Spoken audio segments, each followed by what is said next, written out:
Hello everyone, welcome to Rapid Gyan. So today in this video I am going to cover the refraction of light. I am going to start this topic, refraction of light, in this video. Okay, so guys, hope all of you have gone through my previous videos, okay, and where I have explained the previous topic in this chapter. So those who have not gone through that video, please go and watch that video first and then come here, and you can find the link of the playlist in the description section below, so you can go and watch that video. Okay beta, so let's start with refraction of light. So what is refraction? We have already studied reflection. Okay, we have already studied reflection. So now question over here is, what is refraction?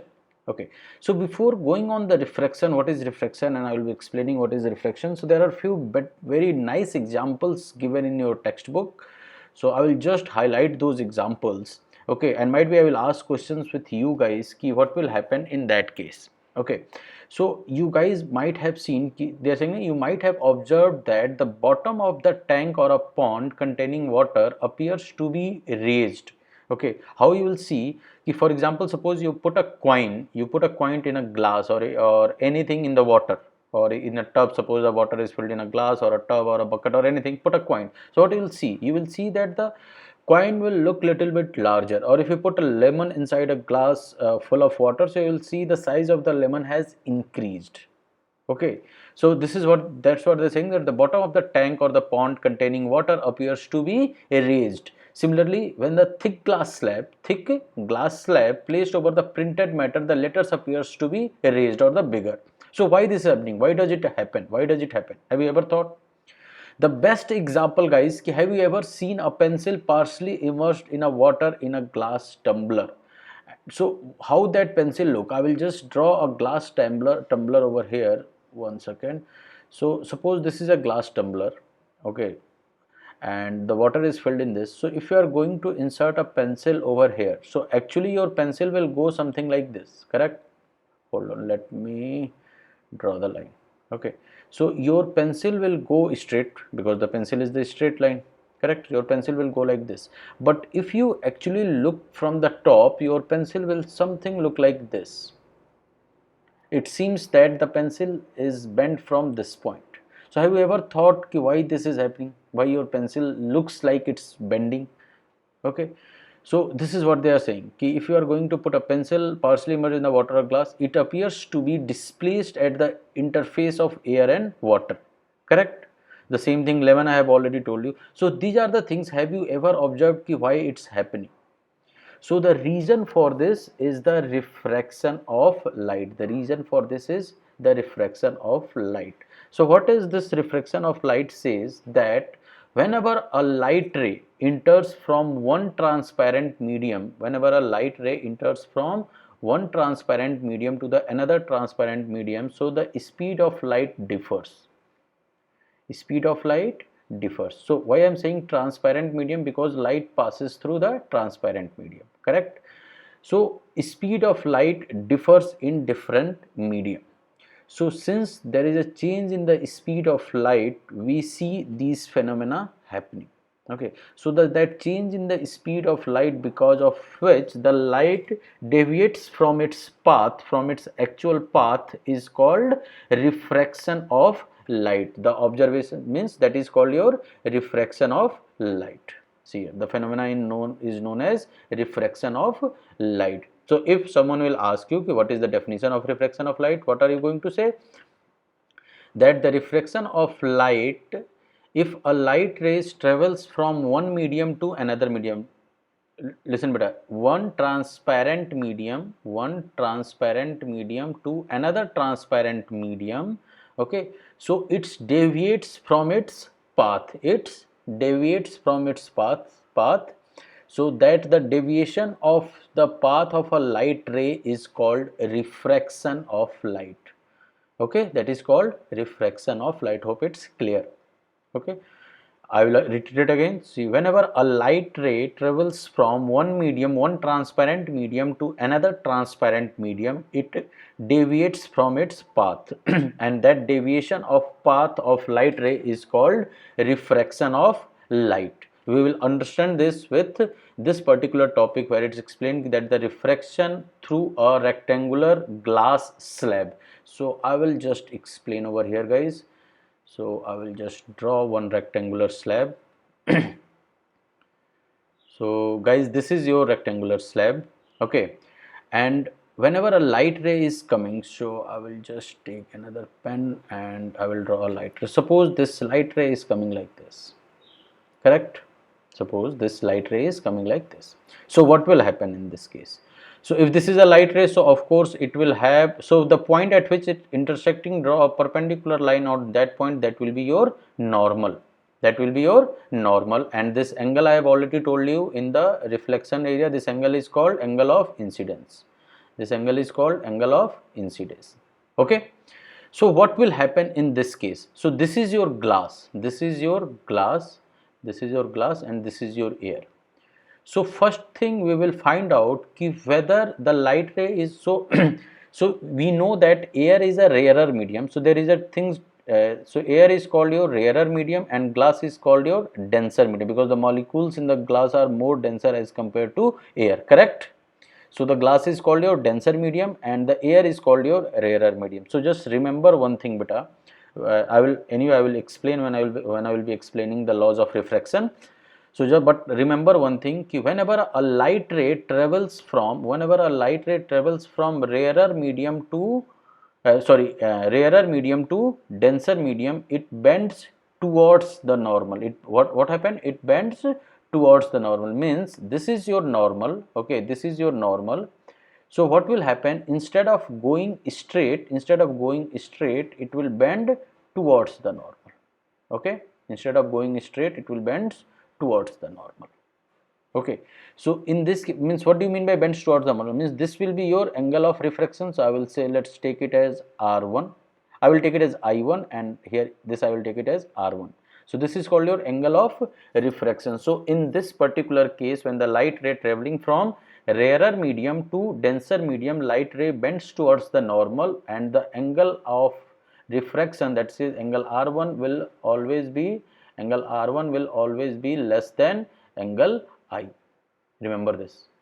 If a light ray travels from rarer medium to denser medium, it will bend towards the normal, and the angle of refraction will always be less than angle of incidence, okay. So now it's traveling inside this glass slab, okay. So what will happen now? So now it's striking again at the edge of the glass slab, from where it's going to enter to the another medium, which is your air, okay. So in this case, what is happening? I will just hold on, so I will write it somewhere else. So it's entering in the another medium, that is called air, okay. So we know that air is your rarer medium, not the denser medium. So I will draw the over here, I will draw the normal over here, okay. So this is your normal. So what will happen in this case? In this case, this is your angle, new angle of incidence, that I will say I2. So in this case, since light ray traveling from denser medium, in this case the light ray traveling from denser medium to rarer medium, so in this case it will go away from the normal. So instead of going straight, it will go away from the normal. So it's like this. So in this case, this is your angle R2. So in this particular case, beta, I2, sorry, I will say R2 will be greater than I2. Angle R2 will be greater than I2, because in this case light ray traveling from denser medium to the rarer medium, okay. So this is called refraction of light. So what you will actually see, so this was the path of the light, the actual path of the light. So I will draw the actual path of the light, okay, hold on. So this was your actual path of the light, correct? So but what you are seeing actually, that instead of light coming out from this point, light is coming out from this point. So why this is happening? This is happening because of the refraction of light, and this is called the deviation from the path. Somewhere we denote it with the letter called D, and this is the deviation from the path. So might be in your exam you can receive one question on this, that explain the deviation of path in a glass slab. Explain the deviation of path in the glass slab. So in that case, you will have to, whatever I have just explained, this you will have to write, and you will have to draw this diagram. you will have to draw this diagram. So this is your refraction of light in a glass slab. So this is what they have mentioned, refraction through a rectangular glass slab. Hope it's clear, guys, and here they have explained it, the same thing whatever I have done just now. So hope it's clear, guys. Okay, and I have also told you what kind of questions you can expect in the exam. They can either ask you direct that explain refraction through the rectangular glass slab, or they can ask you to explain the phenomena of deviation of light in a rectangular glass slab. So in the both the case you will have to write the same answer. There is no difference in that. Okay, guys, hope it's clear. Cool. Now we will move to the next thing. Next thing is your laws of refraction. So what is your laws of refraction? Hold on. So one second.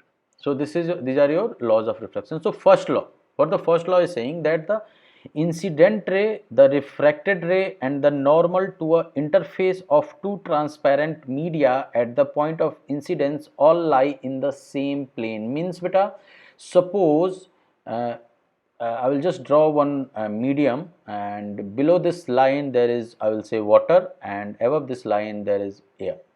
Okay. So what will happen in this case? If a light ray and I will draw the normal, so this is your normal, and if a light ray is traveling from rarer medium to the denser medium, so what will happen if the light ray traveling from the rarer medium to the denser medium?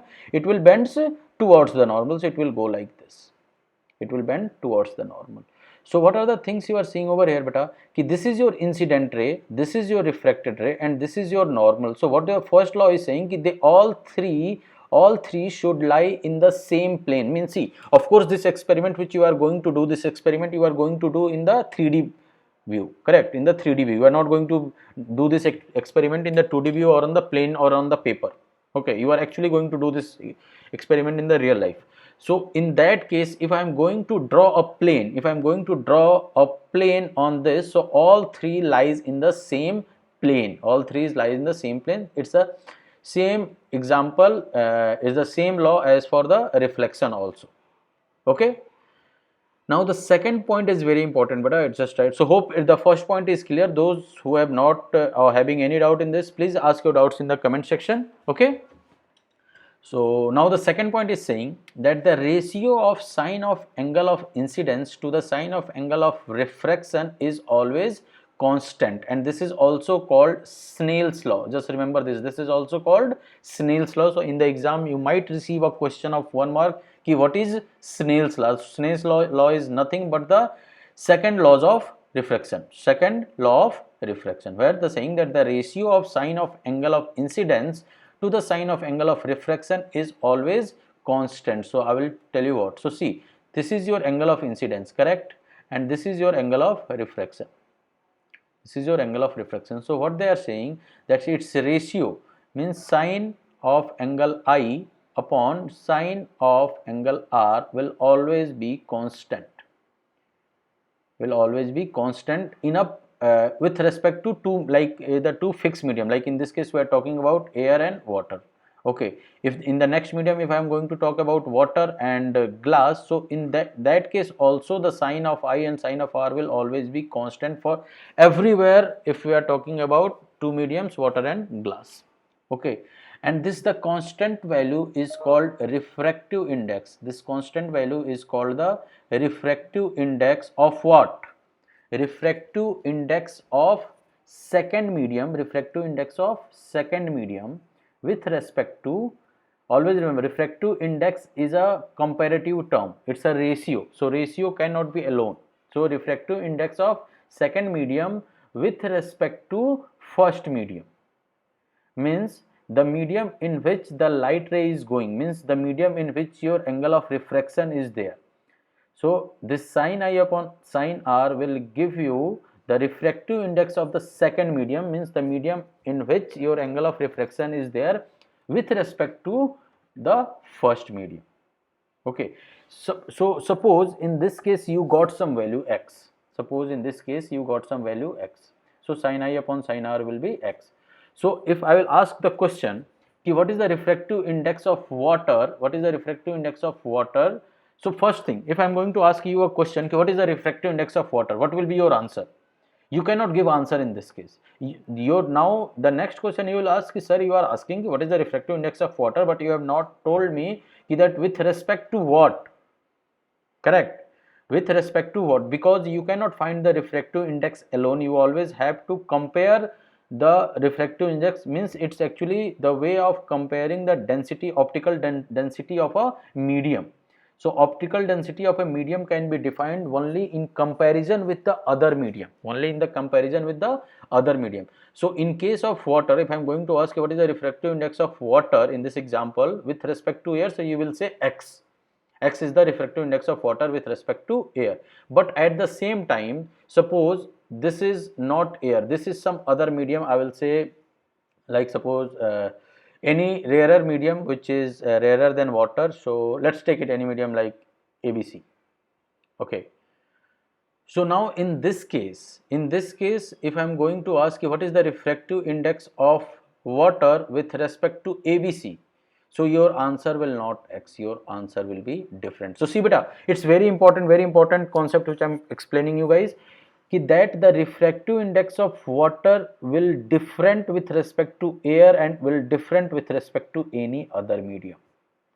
Okay, so always remember, if in the exam, if you are receiving a question ki you will have to find the refractive index of a medium, always find a question that whether we will have to, like which medium with respect to you will have to find the refractive index. But if in the exam the medium is not given, so by default we will consider vacuum. By default we consider vacuum or air as a your medium with respect to which we are going to find the refractive index. If in the exam it's not written that with respect to what you will have to find out, so the second medium, so with respect to means the first medium you will consider as a vacuum or air. Always remember. Why I am saying vacuum and air, although the refractive index of air as compared to vacuum is more, but the difference is very less, very minute difference, so that's why we consider it the same. Okay, so always remember this, guys. Okay, so now come here. So hope this both the two laws are clear. Okay, now I'm going to discuss more about the refractive index. So guys, I have already explained what is the refractive index. Refractive index we always find with respect to one medium to the another medium. Okay, so this is a very nice example given in your book. So whenever we denote this refractive index with a letter called N. Okay, so this N and 2, N2 means you will have to find the refractive index of medium 2 and then 1 with respect to 1. Remember this. And if it's written N12, in this case you will have to find the refractive index of medium 1 with respect to medium 2. Always remember this, guys. Okay, so means the first medium whatever the written is the medium of which you are going to find the refractive index. The second medium is the medium with respect to which you are going to find the refractive index. So the formula for this is that N21, one formula I have told you, sin I upon sin R. Okay, sin I upon sin R. So one thing I will write it over here, that N21 will be, sorry, okay, let me find some place. Hold on, I will write it over here. So N21 means refractive index of second medium with respect to 1 will become that sin of I. Sin of I will always be in your first medium divided by sin of R in the second, means R in the second medium. Correct? So this is one formula which I have already told you. There is another formula that refractive index will be equal to speed of light in medium 1 divided by speed of light in medium 2. Means, remember, see guys, this is the most of the students I have seen, they get confused in V1 upon V2 or V2 upon V1. Okay, so remember this. What you will have to find out? You will have to find out the refractive index of second medium. Correct? So the medium of which you will have to find out the refractive index, the speed of light in that medium will come in the denominator. The speed of light in that medium will always come in the denominator. So in this case, suppose N12 you will have to find, the refractive index of medium 1 with respect to 2. So in this case, this will become V2 upon V1, because in this case you will have to find the refractive index of first medium. So the medium of which you will have to find the refractive index, the speed of light in that medium will always come in the denominator. So hope it's clear, guys, how you are going to find the two formulas I have told you.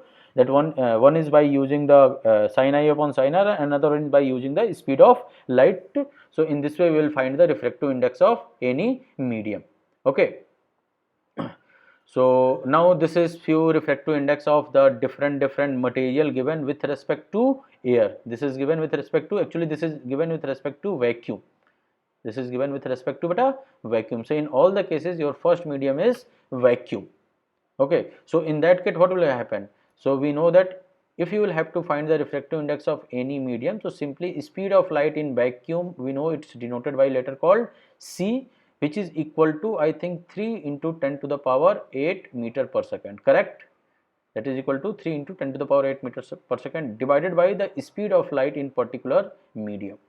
So in this way we find the refractive index of any medium with respect to vacuum. So all this like air, ice, water, alcohol, kerosene, so these all are given. So I will recommend you guys to memorize this table. If not, so at least go through this table, but the recommendation is that memorize this table. Okay.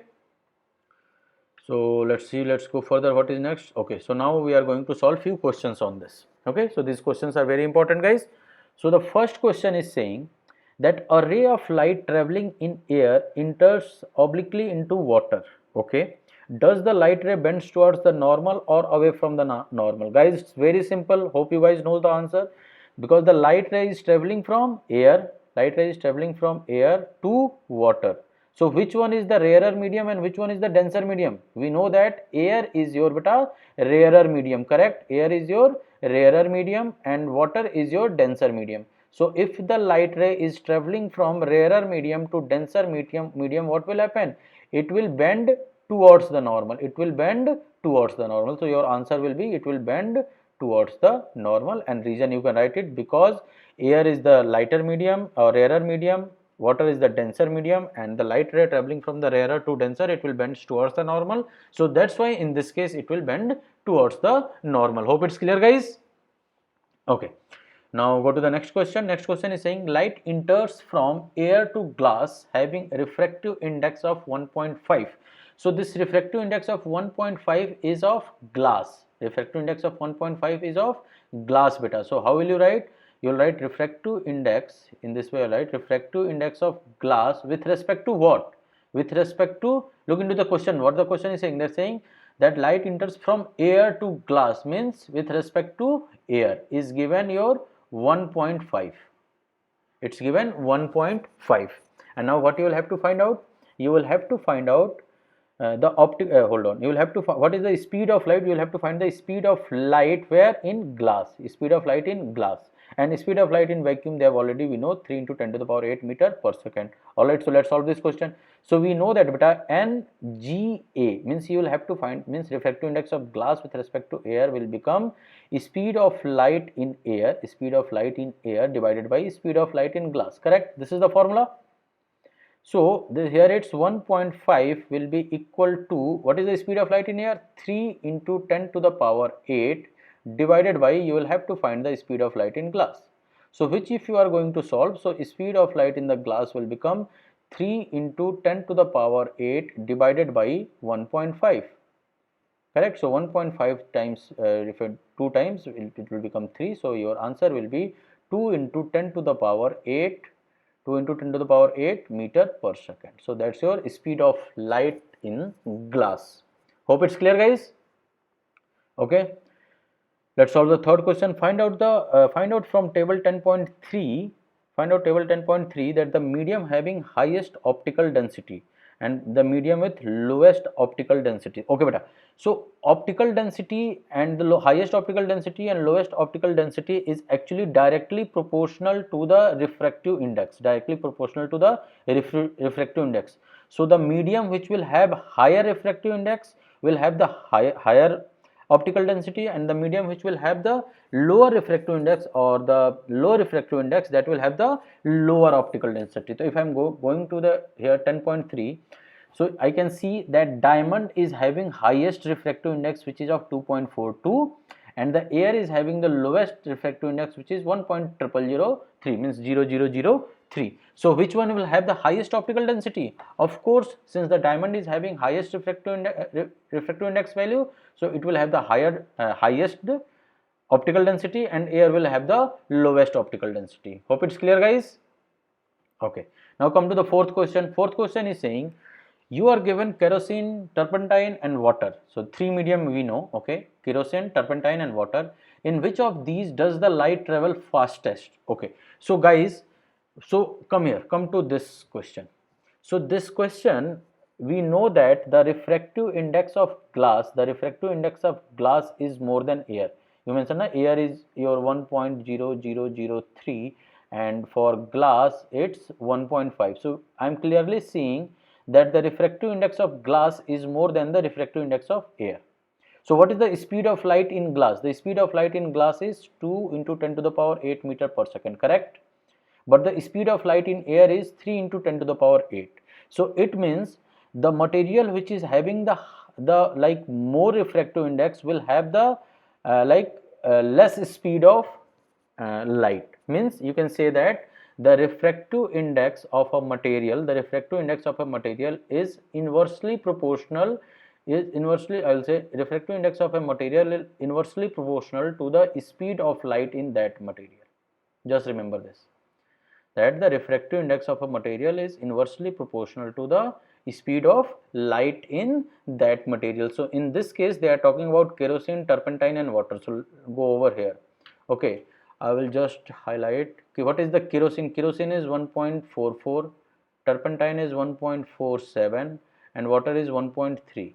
Okay, so they are asking which one will have the highest speed of light. So of course out of these three, water is having lower refractive index. So it means the speed of light will be highest in water as compared to kerosene and turpentine. Okay guys, so this fourth question is over. Now fifth question. Fifth question is saying that the refractive index of diamond is 2.42. Okay, what is the meaning of this statement? Okay, what is the meaning of this? So refractive index of diamond is 2.42. It means, and this refractive index is compared to what? So means this is compared to your vacuum. So refractive index of diamond compared to vacuum is equal to, hold on, is equal to 2.42. So I will write it over 2.42. So what do you mean by this statement? This statement says that we know that refractive index of diamond with respect to vacuum will become speed of light in vacuum divided by speed of light in diamond, correct? So we can clearly say that, and this diamond is show this is your 2.42. So I can write it like this: 2.42 is equal to C upon VD, means the speed of light in diamond will become C upon 2.42, means, or I can say that this 1 upon 2.42 multiplied by C, or we can say that the speed of light in diamond will become 1 upon 2.42 times of the speed of light in vacuum. Simple thing, beta. So this you will have to write in the exam, and after that you will have to write the statement that this refractive index of diamond is 2.42. It means that the speed of light in diamond will become 1 upon 2.42 times the speed of light in your vacuum. So that's your answer. Okay beta? So that's your fifth question. So guys, that's it from this video. In the next video I will be explaining the refraction by the spherical lenses. So please go and try to solve as many as questions from your textbook, from any of the reference book like Lakmeer Singh or Manjeet Kaur on this topic, refractive index, because this I can give you a guarantee that you will receive one question from this in your board exam. Okay, so try to solve as many as questions guys you can. And if any one of you having any doubt guys, please feel free to ask your doubts in the comment section, or you can also send me an email to info@rapidgyan.com. Okay beta? And also guys, it's very important that even if you like this video, so please make sure to share your thought in the comment section ki how you like this video. Okay, and those who are watching this video first time, or those who are at my channel first time, please make sure to subscribe the channel. Thank you. See you in the next class.